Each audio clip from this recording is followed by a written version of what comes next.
La différence entre un bon et un mauvais two-step content, c'est environ x300. Quand on se plante sur ce que veulent les gens, si on fait 5 à 10 commentaires, on est content. Quand il y en a un bon, on en fait 600. Souvent, le contenu, il est bon, mais en fait, ça se joue qu'à l'accroche. Et si tu veux devenir très bon à un endroit, tu peux pas être à 3 endroits. Salma, c'est notre expert des réseaux sociaux. Ceux qui sont dans le programme, vous la connaissez déjà, on va pas la représenter. Et la question qu'on va se poser maintenant, c'est comment est-ce qu'on crée, non pas de l'audience, mais une audience d'acheteurs sur le compte Instagram qu'on va créer pour vendre nos formations, pour créer des barachas. Salma, comment on fait? Ouais, donc on va se rappeler déjà la promesse. Quelqu'un peut me rappeler la promesse de l'offre? Prenne des notes. Moi, pour ouvrir un café achat avec une méthode de clé en main pas à pas, même si tu n'as jamais fait de restauration, sans ne plus jamais avoir te lever le matin. Ok. Moi, je rajouterais un truc. PS, si t'aimes les chats, c'est quand même mieux. Sinon, tu peux faire un bar à Ragondin, mais c'est moins sympa, quoi. Moi, je viens pas. 3 choses à regarder avant la création de contenu, je vais résumer. Donc votre offre, vous, votre histoire et l'offre, ce qu'elle résout comme problématique, le marché, donc la concurrence, et votre cible avec les entretiens exploratoires. Maintenant, dans la stratégie de contenu, on vous enseigne un petit peu le tunnel que suit votre audience sur les réseaux sociaux. C'est-à-dire qu'elle arrive avec différents stades de conscience. Pour ceux qui connaissent le jargon, qui suivent bien la formation, on a 3 types de piliers.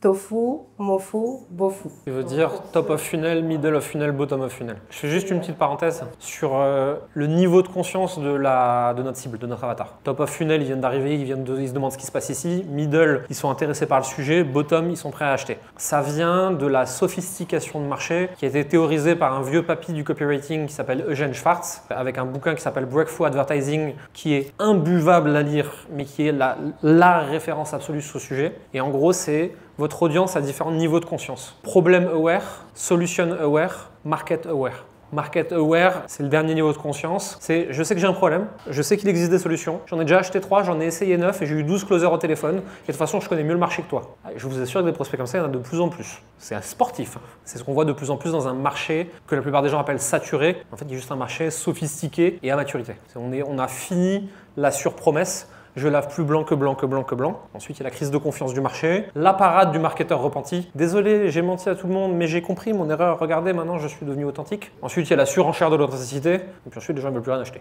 Vraiment, sur tous les marchés, il faut observer ça, tout le temps. Et au bout d'un moment, on arrive à un équilibre où le public est relativement averti et où, en fait, on ne peut pas lui raconter n'importe quoi et on peut juste lui parler normalement, comme à un adulte. C'est mieux, d'ailleurs. Donc, selon ces niveaux de conscience, on a besoin de créer 3 types de contenus sur les réseaux sociaux pour que, quel que soit le stade de la personne qui découvre votre communication, elle ait un contenu qui lui parle et qui déclenche quelque chose chez elle pour que juste elle s'abonne. C'est le premier truc qu'on cherche. Et ensuite, elle reste pour consommer vos contenus et ensuite, elle passe à l'action. Donc, on va garder un petit peu ces œillères en tête en mode les 3 types de contenus qu'on va créer.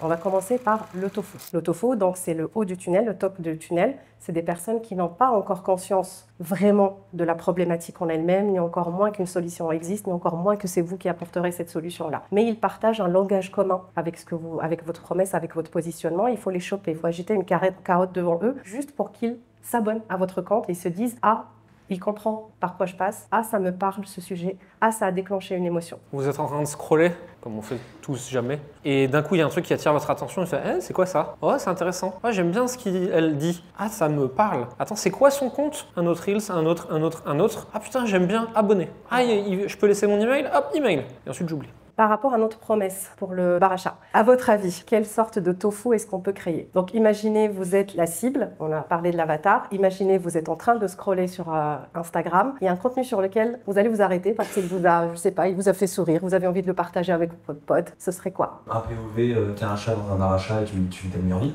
Ok, donc typiquement ce genre de contenu, tu utilises la passion des chats comme sujet commun avec notre cible. Donc tous les Reels, tous les posts, principalement des Reels en l'occurrence, où un chat est mis en avant, pour mettre en avant ce que c'est beau un chat, c'est mignon, c'est drôle, c'est machin. Et encore plus si tu le mets dans le contexte, dans notre business, à savoir un bar à chat, c'est bon coup. Donc ça, c'est top. Qu'est-ce qu'on peut mettre d'autre? J'avais pensé à un contenu style bref. Bref, j'ai créé un bar à chat. Ça, c'est un très bon exemple parce qu'en soi, ça peut être autant du tofu que du mofu, voire même du bofu, en fait, dans un sens. Ça dépend de comment est-ce que tu l'amènes. Parce que là, c'est du storytelling. Si tu amènes un bref juste pour tracer ton histoire en mode avant, j'étais ça. Avant, je me faisais chier dans ma vie et aujourd'hui, je kiffe ma life et j'ai créé un bar à chat. Bah, en fait, tu as captivé les gens qui partagent le même état d'esprit, le même point de départ, qui sont pas bien. les gens qui s'intéressent aux chats et qui n'ont jamais pensé même qu'on peut créer un business autour de ça et qui sont inspirés par ton histoire et ta transformation. Donc ça, c'est un très bon contenu. Et puis juste, bref, j'ai créé un bar à chat, juste c'est une histoire marrante en fait. Ouais, complètement. Même si t'es pas dans la cible. Complètement. Et ça fait bien. C'est un bon exemple qui rappelle aussi qu'il faut rester, surtout si vous êtes sur Instagram, au courant des tendances. La tendance, bref, c'était une tendance qui a bien buzzé sur Instagram et il fallait se greffer. Je le mets entre gros guillemets, personne ne vous oblige à danser ou à suivre des tendances bêtement, mais quand il y a des tendances intéressantes comme ça qui peuvent vraiment servir votre business en mode storytelling, c'est une belle idée. On a vu que ça pendant un mois sur Instagram. Bref, il avait besoin de 15 minutes, il s'est relevé au bout de 15 ans, un truc comme ça, je sais plus ce que c'était le texte. On l'a tous vu passer. Autre truc qu'on peut faire, rappel, qui est l'avatar? Vous l'avez tous bien en tête. Notre responsable de marketing, yoga parisien, crise existentielle, c'est quoi son humour? On peut aussi lui parler d'indépendance, de ne pas avoir un patron, de ne pas se lever le matin, le métro, etc.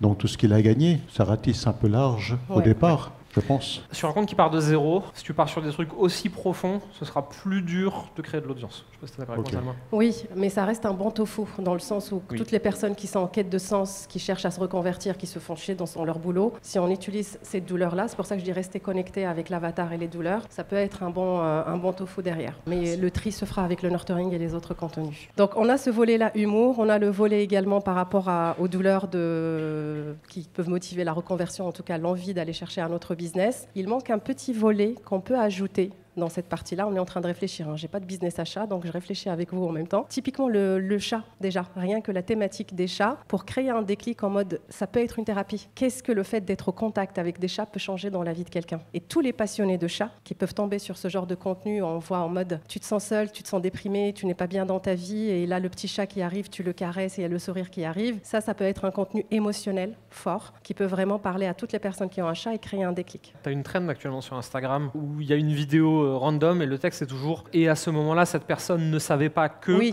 événement dramatique ». Mais en fait, ça peut être cette personne ne savait pas que la ronron-thérapie pouvait soigner la dépression et que sa vie allait radicalement changer après 5 ans de souffrance. Il y a aussi un autre type de tofu qu'on peut ajouter dans ce sens-là, c'est le désir de changer de vie. Donc là, en l'occurrence, comme tu disais Benjamin, on n'est plus sur la douleur, mais sur le désir d'avoir un business dans lequel on s'épanouit. Mais la peur de tout ce qui va avec. C'est-à-dire que tu peux créer un nouveau business, à savoir les bars à chats, mais sans rien connaître à la restauration ni à l'administratif et tout ça. Donc on peut jouer sur ça également avec « avant j'étais ceci, aujourd'hui je suis comme ça ». Donc sans rien connaître à la restauration ou au business en lui-même, attirer les gens avec le rêve comme quoi c'est possible de changer de vie. Donc un reel, ça peut être du storytelling, ça peut être des cas, ça peut être vraiment un truc juste inspirationnel, une tendance, mais là on va plus jouer sur le désir possible, réaliste de changer de vie. Il y a un truc sur lequel on va quand même parler pour chaque contenu, je le mets ici au cas où je l'oublierai, c'est que vous êtes sur Instagram. Sur Instagram, c'est pas que le contenu qui va apparaître sur votre grille qu'il faut créer. Il faut penser story. Sur Instagram, c'est non négociable. Vous pouvez pas vous mettre sur Insta si vous n'êtes pas capable de faire des stories tous les jours. C'est pour ça qu'à chaque fois que je vous ai en perme et que vous me dites « Ah, moi, il y a Insta qui me tente », je dis « Ok, bah écoute, est-ce que tu as fait ta veille de marché? Tu as regardé les concurrences qu'ils font, les autres ?» Parce que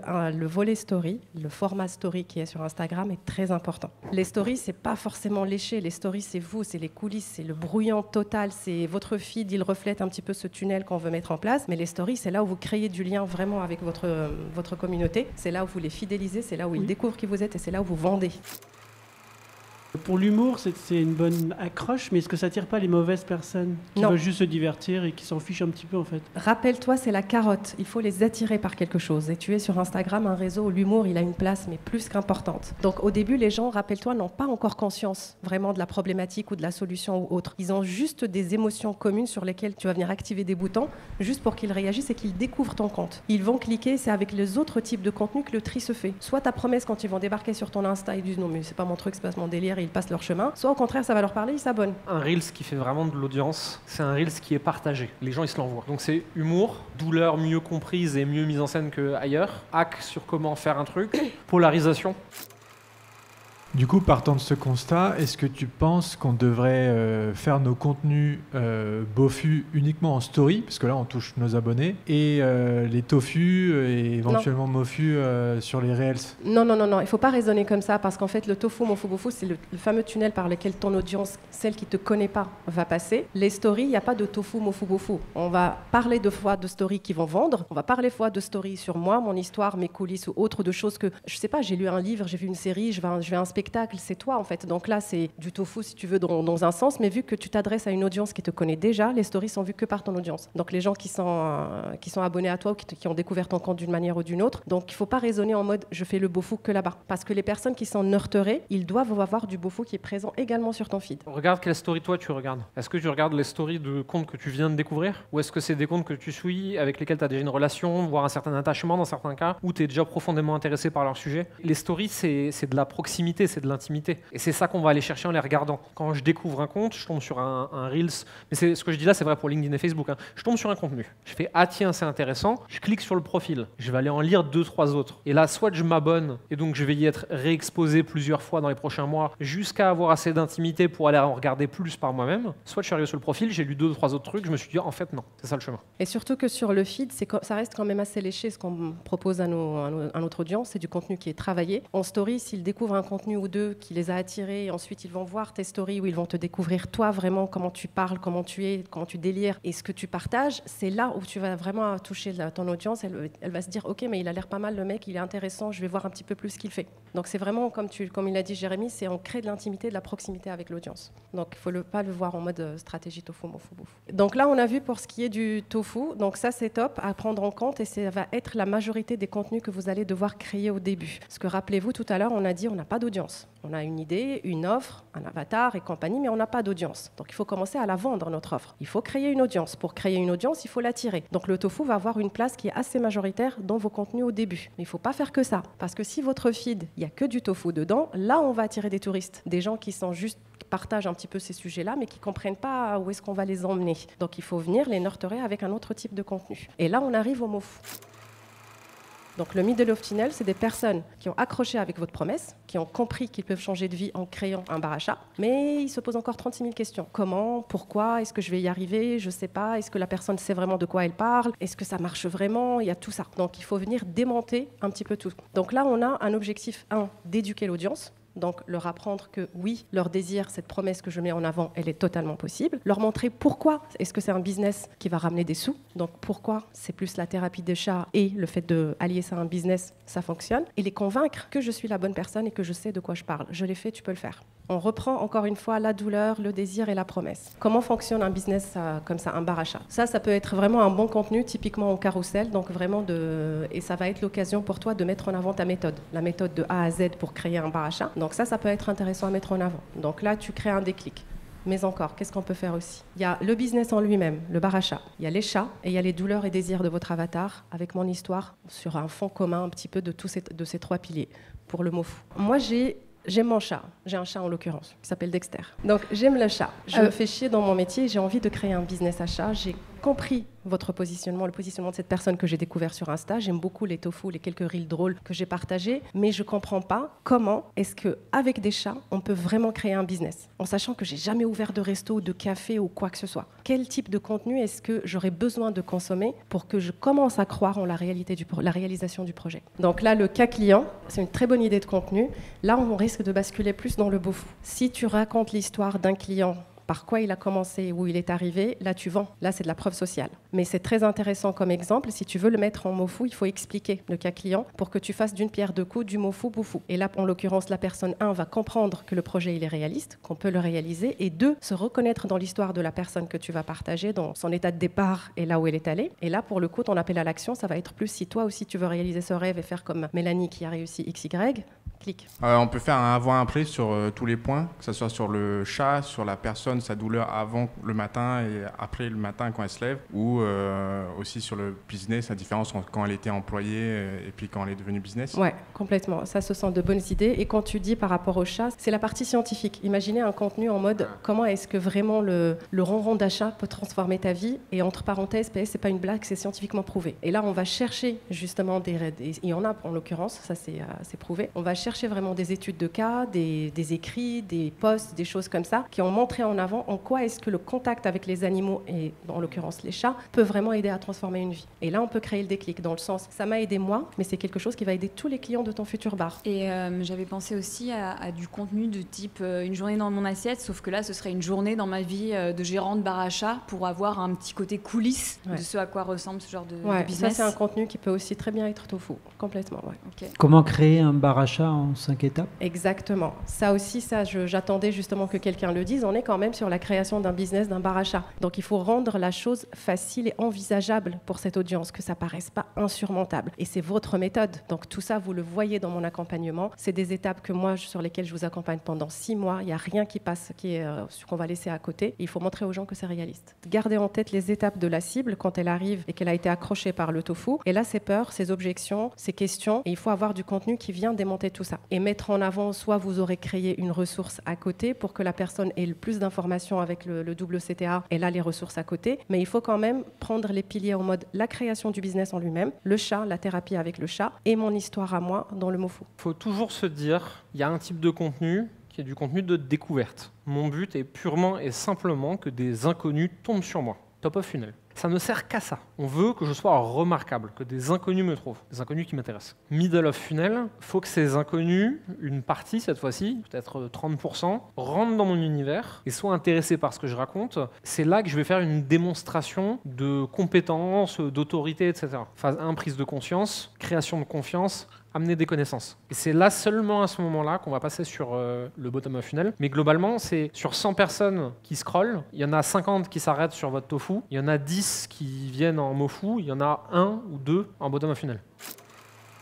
Et justement, le bottom of funnel, soit quand on arrive à cette étape-là, soit vous le faites de manière explicite, c'est-à-dire que le post, il ne sert qu'à ça. C'est un post, souvent c'est la preuve sociale. Le bottom of funnel, on sort les témoignages. Quand vous sortez les témoignages, vous vendez. Donc là, on montre avant il était ceci, aujourd'hui il est cela. Il est passé par telle et telle douleur et aujourd'hui il a telle et telle transformation. Et là, vous vendez, vous montrez que ce que vous faites, votre promesse, elle est réaliste, elle a marché pour X, Y personnes, à commencer par vous. Même votre propre storytelling d'ailleurs, quand vous faites des reels fast cam pour raconter votre life avant et aujourd'hui, c'est de la preuve sociale en soi pour votre audience. Maintenant, le bottom of funnel peut aussi être un mélange avec le MoFu. Comme je le disais tout à l'heure avec un exemple, c'est que parfois vous pouvez partir d'un post où vous expliquez une méthode, mais c'est dans l'appel à l'action que vous faites jouer cette volonté, cet objectif de vente. Donc souvent, quand je vous ai en coaching, vous splittez tellement les choses en mode le bottom of funnel ne doit être que de la preuve sociale et vous oubliez de vendre dans le reste de vos contenus avec les bons appels à l'action pour automatiser également les choses. Donc il faut partager de la preuve sociale, l'avant-après. Il faut partager le business en lui-même que vous avez créé, le bar achat, votre bar achat, comment est-ce qu'il a fonctionné, montrer un petit peu les coulisses des clients qui sont dans votre bar achat, les montrer un petit peu en mode ils kiffent leur life avec ces chats-là. Si j'ai réussi à le faire, c'est quelque chose que tu peux faire et comment je t'apprends à le faire avec ma méthode. Donc ça, vous restez dans le bottom of funnel. Vous faites des interviews, donc des reels en mode avec 2 personnes, des clients que vous pouvez interviewer pour que d'autres prospects se reconnaissent dans leur histoire également. Et vous parlez de votre propre histoire à vous. Votre propre histoire, de manière générale, c'est pas un pilier de contenu en lui-même. C'est un format de contenu qui est nécessaire quel que soit le stade, que ce soit dans le tofu, le MoFu, le bofu, les stories. Votre histoire, elle est là, elle est présente parce que c'est vous qui vendez au final. On a besoin de connecter avec vous. Donc ne faites pas de votre histoire en mode un pilier. Elle est présente partout. Je peux faire du tofu avec mon histoire, du MoFu, du bofu.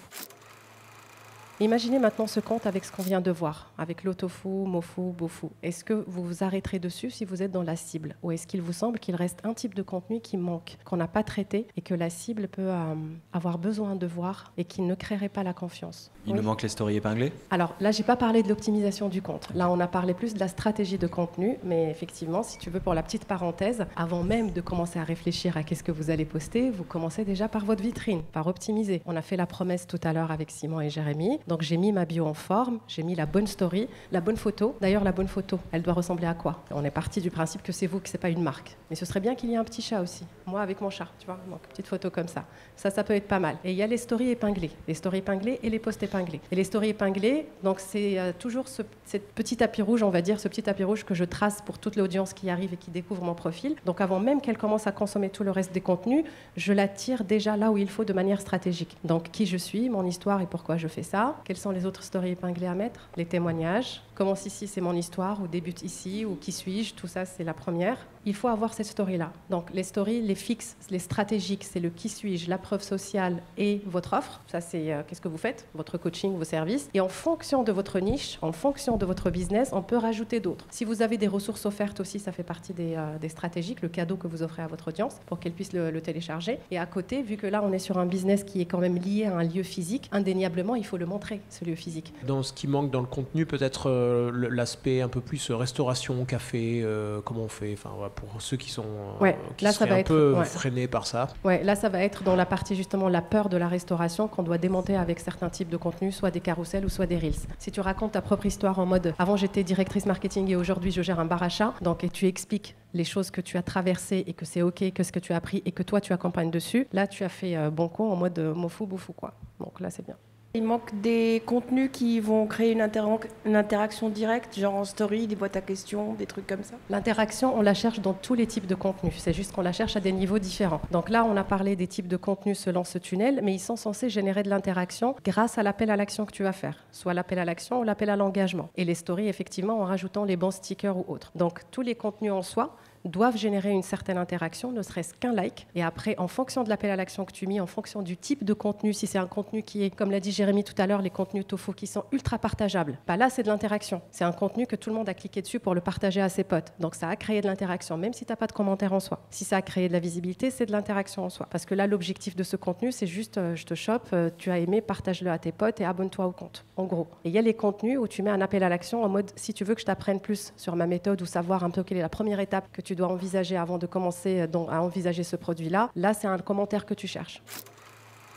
Les contenus qui génèrent le plus facilement de l'interaction, ce sont les contenus qui ne vont pas me demander de l'énergie à moi en tant que consommatrice pour aller commenter. Donc, c'est des contenus qui sont souvent du tofu ou du mofu, où là, tu as agité quelque chose de tellement sexy devant moi que je veux connaître la méthode. Je veux avoir la recette. Et là, je vais commenter. C'est ce qu'on appelle un two-step content, contenu fractionné. Vous faites un Reels qui parle, ou un carousel, peu importe, s'en fout, qui parle de tel ou tel truc. Commande fulgubulgue, je t'envoie la méthode en DM. Si ce que vous avez proposé est extrêmement désirable, ou que ça a créé énormément de curiosité, la personne, elle va commenter. Ça dépend avant tout de la ressource que vous allez proposer ou de ce que vous allez proposer en fait pour avoir ce commentaire. Derrière, ça s'automatise avec ManyChat. Au tout début, faites-le à la main, c'est plus intéressant. Et vous allez créer des conversations comme ça. La différence entre un bon et un mauvais two-step content, c'est environ x300. Moi, j'en fais régulièrement. Quand on se plante sur ce que veulent les gens, si on fait 5 à 10 commentaires, on est content. Quand il y en a un bon, on en fait 600. On revient à la raison d'être même de la création de contenu, c'est qu'est-ce que veulent les gens, qu'est-ce que veut votre cible. C'est pour ça que je vous ai dit au départ, gardez en tête ce que le verbatim de votre cible quand vous l'avez eu en entretien exploratoire. Parce que vous allez vous positionner avec votre regard d'expert, avec votre envie, ce que vous avez envie de vendre, et vous allez utiliser un certain type d'accroche. C'est pas que c'est pas bon, c'est juste que votre cible, en fonction du stade où elle en est, elle comprend pas ces mots-là. Ça va pas faire le stop scroll, elle va pas s'arrêter dessus. Donc c'est important, souvent le contenu il est bon, mais en fait ça se joue qu'à l'accroche et à la manière avec laquelle je l'ai amené. Et en faisant des tests régulièrement, après, je comprends en fait sur quoi est-ce que ma cible va s'arrêter pour créer de l'interaction. Attention à un truc, sur Instagram, en story, vous avez utilisé donc les stickers sondages, questions, etc. Si c'est des questions hyper deep et compliquées et que vous n'avez pas une relation hyper forte avec votre audience, ils vous répondront juste pas. Comment ça va dans la vie? Personne ne répond. Par contre, quelle est ta race de chat préférée? Là, ils répondent tous. Mais si tu mets comment ça va dans la vie et tu aides les gens avec une jauge où il y a deux, genre je sais pas, tu peux mettre il n'y a aucun exemple qui vient en mode un aigle et un paresseux. Comment tu vas aujourd'hui? Tu vois, l'énergie de ta journée, ça va être plus facile pour eux de cliquer sur un emoji que d'écrire en mode ça va, pas trop la forme, j'ai mal dormi, ou que sais-je. En fait, on est paresseux, tous, sur Internet. Surtout sur Internet, mais après. Et les chats, typiquement, vu qu'on est sur un business de chats, parler des races de chats, les différentes... C'est comme quand on dit que tel chien, il a besoin de plus d'être dressé qu'un autre. En fait, les chats, ce chat-là, il apporte plus ceci que cela. Et créer de l'interaction comme ça. Les gens sont paresseux et les gens sont égoïstes sur les réseaux. Donc, plus on va leur demander quelque chose qui leur demande plus d'énergie ou les emmener sur des sujets qu'ils jugent pas pour eux, en fait, on n'a pas d'interaction. Sur la théorie de ma vidéo, elle est à un endroit, je peux la mettre à d'autres. Oui. Sur la théorie de je vais créer de l'audience pour plus tard. Oui. Plutôt. Par contre, les contenus qui marchent à un endroit ne sont pas ceux qui marchent à un autre. C'est-à-dire que ton Reels qui pète sur Instagram, il ne pète pas forcément sur LinkedIn. Je l'ai fait, je l'ai expérimenté plusieurs fois. Et ensuite, surtout, pourquoi est-ce qu'on crée du contenu? Pas pour avoir de l'audience, on s'en fout. C'est pour pouvoir aller créer des conversations, pour pouvoir aller chercher des clients potentiels, c'est pour pouvoir commencer à nourrir une relation. Et ça, c'est même pas une question de temps, c'est une question de bande passante. Tu peux pas le faire à 3 endroits différents correctement. Donc si tu te dis, je crée des poches d'audience que je vais laisser traîner et puis on verra plus tard, oui, why not?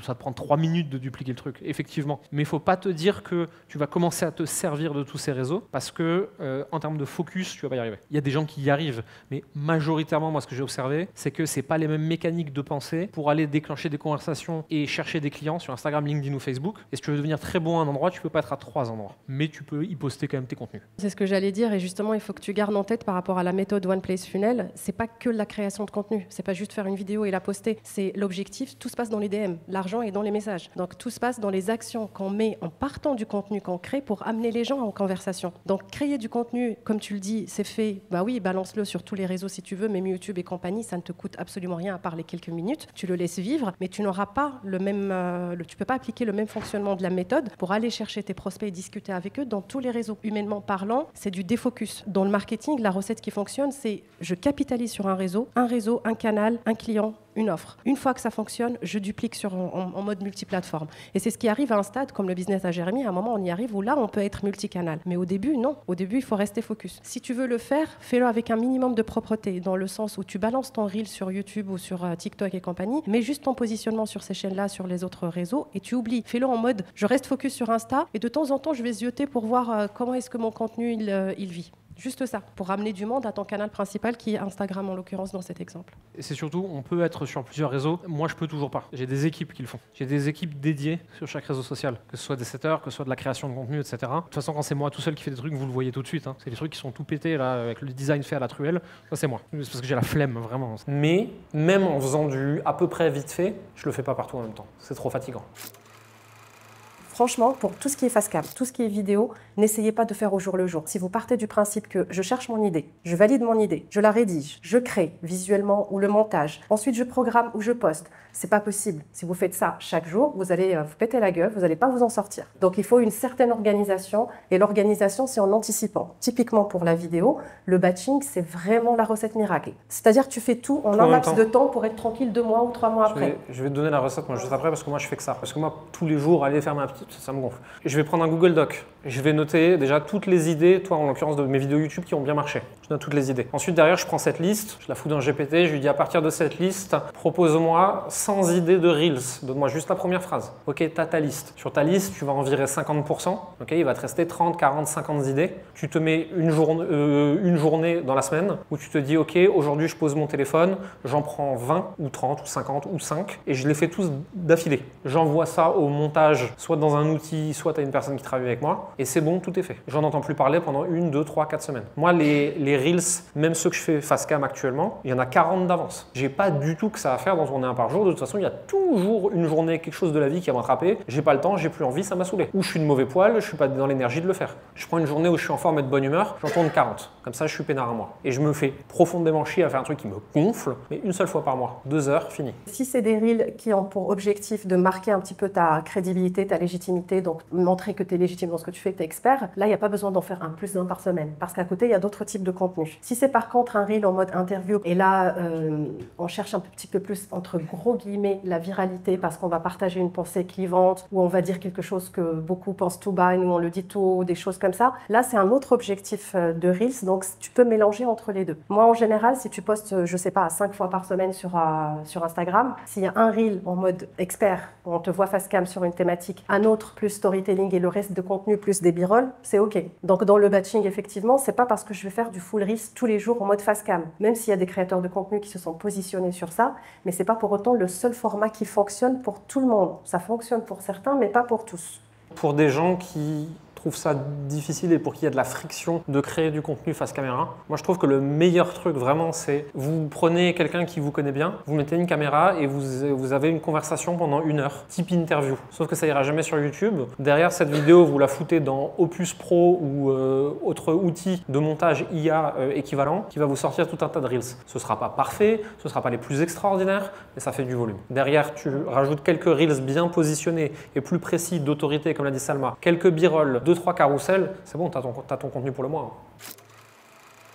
Tu ne peux pas te lancer dans la création de contenu sans organisation. Et la programmation, il y a des outils qui sont faits pour, mais il y a aussi la programmation qui est incluse sur chaque plateforme. Et ça, c'est top. C'est-à-dire, tu vas sur ton Instagram directement en natif, tu peux planifier tous tes posts. Et l'avantage de faire ça en natif et ne pas passer par Meta ou Metricool ou un autre logiciel, c'est que quand tu programmes tes posts directement sur Instagram, tu peux ajouter des options que tu n'as pas forcément sur les autres outils. De manière générale, évitez tous les outils de programmation extérieure. Les plateformes n'aiment pas ça. Donc en fait, ça flingue votre reach. Metricool, même s'il est partenaire, ça flingue le reach. Moi, je l'ai essayé plusieurs fois. Donc, je l'utilise toujours dans l'agence, mais on l'utilise plus pour la partie plus pour nous, les stats et compagnie. Mais franchement, vous n'avez pas besoin. Sur Instagram, vous programmez en natif. Sur Facebook, vous programmez en natif. Largement suffisant. C'est un moment que vous prenez, vous bloquez, vos contenus sont sur le calendrier, je copie-colle, je charge, machin, et j'enchaîne. Pareil, ouais, tout programmer d'un coup. Programmer une semaine par une semaine, au lieu de programmer 2 par 2. Et comme ça, tu gagnes du temps. Mais oui, tous les outils extérieurs, hein. Je sais qu'ils disent oui, on est partenaire, oui, chez nous c'est différent, oui, mais oui, on lave plus blanc que blanc. Non. Les plateformes, elles n'aiment pas ça quand il y a des API tierces qui se connectent pour publier et elles sanctionnent directement au niveau du reach.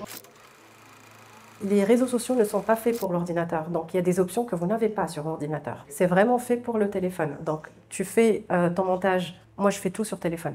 Okay. Supposons que tu le fais sur ordinateur ou sur iPad ou que sais-je, peu importe. Il faut obligatoirement que tu l'envoies si c'est... Je plébiscite pas non plus iPhone, mais il y a des manières d'envoyer sans aller sur un drive ou compagnie sur ton téléphone. Juste quand tu es sur CapCut, ne mets pas l'écran de fin de CapCut, parce que ça je le vois encore parfois. On sait jamais, je le précise sans même. C'est que sur mobile qu'ils le mettent d'office. Hein. Ouais, bah vu que moi je suis sur téléphone, je le vois, il y a encore des personnes qui laissent le petit CapCut à la fin en mode...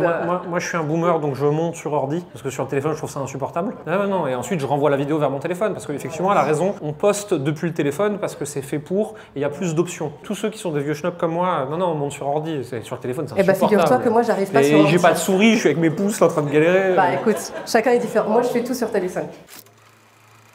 En fait, l'accroche en elle-même, elle peut être visuelle, donc vidéo ou image ou des choses comme ça, comme elle peut être verbale, quelque chose qu'on dit, ou textuelle, juste le texte qui apparaît sur une image fixe, parce que le texte en lui-même, il est tellement what the fuck, comme on dit, tu vois, accrocheur, qu'on s'arrête dessus. Donc il y a plusieurs manières. Si tu arrives à faire jouer l'accroche en mode, tu débarques devant la caméra, ou tu es en train d'arranger ton téléphone, tu dis j'arrive, il y a plein de types d'accroches visuelles sur lesquelles tu peux jouer, ou commencer ton reel avec, et je vous avais partagé une liste de sites où vous pouvez trouver des accroches comme ça. Genre, il y a une poule qui pond un œuf et la personne qui l'attrape et moi je débarque avec un œuf dans mes mains. Ça, c'est un reel qui est sur mon compte. L'exemple était facile à trouver. Et ensuite, on te voit toi débarquer et parler. L'objectif, c'est quoi? C'est juste que la personne qui scrolle entre des millions de contenus, il faut qu'elle s'arrête.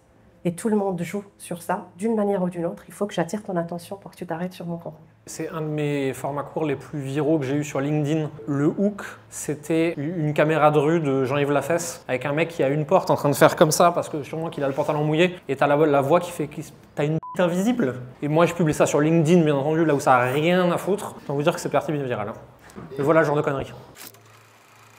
En fait, LinkedIn n'est plus ce qu'il était avant. Donc moi je suis partagée dans un sens, mais je suis pour l'humour aussi sur LinkedIn. Parce qu'aujourd'hui, c'est un réseau qui s'est vachement quand même démocratisé par rapport à avant. Et rester sur des contenus qui sont très léchés, corporate ou avec un ton... Tu vas juste être noyé dans la masse avec tout ce que les autres, tes concurrents, tes collègues utilisent ou la manière avec laquelle tu l'abordes en tout cas, elle va être la même ailleurs. Donc en quoi est-ce que tu vas sortir du lot? Les personnes qui se distinguent vraiment, qui sortent un petit peu du lot sur LinkedIn, c'est les personnes qui, gardent des sujets intéressants et se positionnent dessus, mais c'est les personnes qui le disent différemment. Parce qu'ils ont innové soit dans le format, soit dans l'accroche, soit dans le sujet en lui-même, la manière avec laquelle ils l'ont abordé. Il faut que tu sortes du lot. Il faut que tu crées une certaine interaction sur lesquelles d'autres n'ont pas osé surfer pour que tu puisses te distinguer. Et l'humour reste quand même un facteur universel. Donc certes, tu peux pas regarder l'exemple de Jérémy, là où il a osé parler sur LinkedIn, ben franchement, j'ai envie de te dire, je te dis pas de faire pareil, mais c'est juste pour te dire qu'aujourd'hui, c'est quelque chose que des personnes osent et qui n'osaient pas avant sur LinkedIn, où on était à l'époque en mode cher réseau et compagnie, quoi, tu vois. Donc ce n'est plus pareil. Donc pour moi, je pense que si tu essaies de garder ta casquette en mode corporate, poli